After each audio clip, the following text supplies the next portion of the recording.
Statistical account of Sundarban নামে একটি সরকারি গেজেট সম্পাদনা করেন। গেজেটে সুন্দরবনের উদ্ভিদ বৈচিত্র্য এবং প্রাণী বৈচিত্র্য সম্পর্কে বিস্তারিত তুলে ধরেন।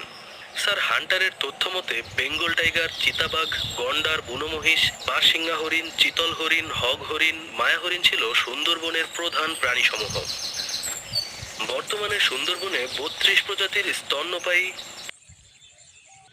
300 প্রজাতির পাখির বসবাসস্থল।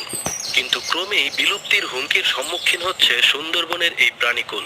গত 120 বছরে সুন্দরবন থেকে কমপক্ষে 29 প্রজাতির প্রাণী বিলুপ্ত হয়েছে। রয়্যাল বেঙ্গল টাইগার সহ 2 প্রজাতির উভচর, 14 প্রজাতির সরীসৃপ, 25 প্রজাতির পাখি এবং 5 প্রজাতির স্তন্যপায়ী প্রাণী বিলুপ্তির আশঙ্কায় রয়েছে, যা নিঃসন্দেহে সুন্দরবনের জীববৈচিত্র্যের জন্য অনেক বড় হুমকি। বন্ধুরা, এই ভিডিওতে আমরা কিছু চমৎকার প্রাণী সম্পর্কে গিয়েছে।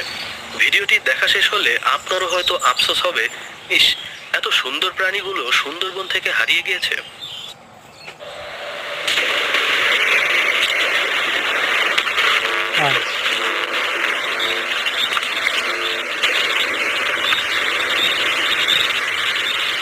বাংলাদেশের দক্ষিণাঞ্চল এবং ভারতের পশ্চিম